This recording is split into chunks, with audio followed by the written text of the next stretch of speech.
Hi everybody, welcome once again to a Low on Health year-end review. These are of course basically videos of my original write-ups that were up on Low on Health, but as we all know, lowonhealth.com now just ports over to YouTube, so now there are a bunch of videos for the articles I did.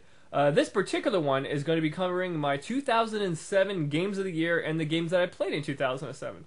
So once again, this is going to be a very text-heavy one, just kind of a bunch of data, and let's go ahead and get this ball rolling. Boom! My game of the years for 2007. Number one was, of course, Bioshock, because that was everybody's number one of the year, and it was a good, solid game. Call of Duty 4, once again, as we all know, this was the start of the Modern Warfare and the whole big shadoo with the online gaming, with it being so superb as it was. I mean, it's been done before, but they really kind of nailed it with Modern Warfare 2. Half-Life 2 Orange Box, which, of course, I will always mention is the best value ever in a video game disc, with Half-Life Episode 1 and Episode 2, and commentary. I can't stress the commentary on these are just superb. And Portal, which was a knockout sleeper hit of anything. And then, of course, Team Fortress 2 for good measure. I mean, Orange Box cannot be argued. It's a great value, and if you have never played any of those games, you need to. Then you have God of War 2. This was before I got burnt out on the God of War series. RockBand, because this was basically right after Guitar Hero 3 RockBand was released, and I'm still a very big RockBand fan. Metal Gear Solid Portable Ops. I like the PSP. I like the Metal Gear Solid games to a point. I haven't recently, but you know what I mean. Odin Sphere is a game. It's one of those soundtracks I constantly always listen to, and I very much enjoyed Odin Sphere. It had a great story, great presentation. I love the sprites, and just the music was great, and the gameplay was actually kind of refreshing. I'm really excited to hear about them trying to go, room it around to them doing an HD kind of release of Odin Sphere and the other game done by that studio that I can't remember off the top of my head. So I'm actually looking extremely forward to that if they end up re-releasing Odin Sphere in HD. Mass Effect, which was the first one, which I enjoyed immensely. Despite the Mako, I did enjoy Mass Effect way more than 2.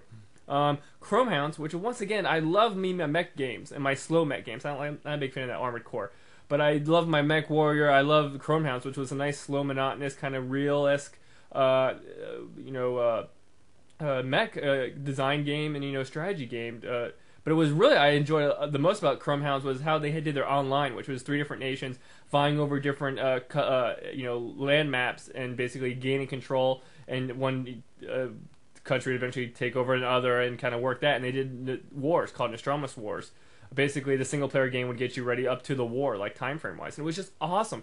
I would every single game that does multiplayer, I wish did that, because every time somebody would win the war would just refresh. You pick what nation you want to start with, and you go from there. It was just really fun to kind of fight for your nation and team up with people. And I mean, I think at the time when my Xbox Live friends was maybe 6 or 8 people, all of us had Chrome Hounds and all of us were playing, and it was just fun. And then of course Halo 3, because Halo 3 was a good game, not my game of the year naturally, but I still enjoy Halo 3. ODST is probably my up there. It's a tie between ODST and 3, personally. But let's go ahead and look at the other games I played in 2007. I'm going to go ahead and just... I pulled up my ranking for my archive thing. Of course, you got the basic that were in the top 10. Condemned, I really much enjoyed. And Condemned 2. I also played the Fight Night Round 3, which I think is my first 360 game. This was the year I got the 360. And then the Prince of Persia trilogy, which I played all 3, which was great. Not a big platformer, but good. Bar's Tale was fun. Me and my Katamari, this is basically... I was starting to get burned out at Katamari at that point. Flow was good. Samurai Champloo, back when I played a bunch of anime games. Luminous 2 and Luminous Plus, as you see there. Prey was a nice little 360 shooter game. Lost Planet, which has gone downhill. And that's probably the last Tony Hawk game I played. And of course, you got the Guitar Hero. Fear, which is actually a series I've actually enjoyed now. State of Emergency 2, Puzzle Quest, which of course was a sleeper hit, and I enjoy it immensely, and I can't wait to get Puzzle Quest 2, which I haven't really dived into that much. Hot Shots Tennis. There's a Eureka 7, another anime PS2 game. A lot of PS2 games on here. This is kind of the last year or the second last year. Phantasy Star Universe for 360, which was meh.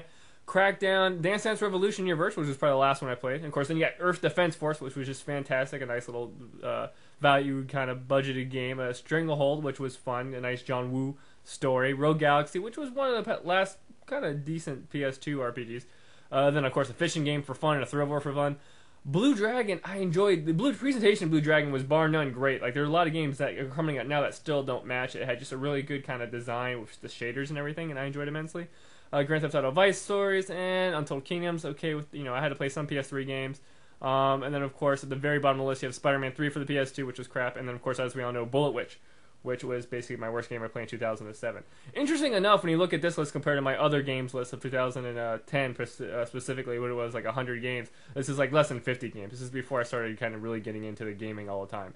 But there you go. That's my 2007 Games of the Year and breakdown. So, as always, thank you for watching, and keep a lookout for the more year-end reviews coming up very soon. Thanks, and for watching and all that stuff, whatever.